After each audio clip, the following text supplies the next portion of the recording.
যুক্তরাষ্ট্র ও ইসরায়েলের যৌথ হামলায় ইরানের সর্বোচ্চ নেতা আয়াতুল্লাহ আলী খামেনি নিহত হওয়ার প্রতিবাদে পাকিস্তানে শুরু হওয়া রক্তক্ষয়ী বিক্ষোভের পরিপ্রেক্ষিতে দেশটিতে সামরিক বাহিনী তলব করা হয়েছে। কিছু এলাকায় 3 দিনের কারফিউ জারি করা হয়েছে। গত রোববার দেশজুড়ে বিক্ষোভকারী ও নিরাপত্তা বাহিনীর মধ্যে সংঘর্ষে অন্তত 24 জন নিহত এবং কয়েক ডজন মানুষ আহত হয়েছেন। পরিস্থিতির অবনতি হওয়ায় কর্তৃপক্ষ রাজধানীর ইসলামাবাদ সহ বিভিন্ন শহরে মার্কিন দূতাবাস ও কনস্যুলেটগুলোর নিরাপত্তা জোরদার করেছে।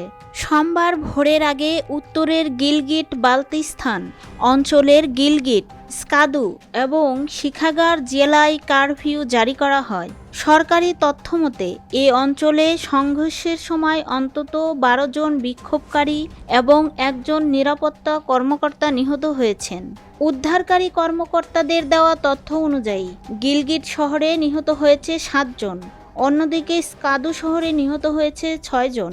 পাকিস্তান সরকার সতর্ক করেছে যে খামেনি হত্যার প্রতিবাদে চলমান এই গণবিক্ষোভ পরিস্থিতির আরও অবনতি ঘটাতে পারে।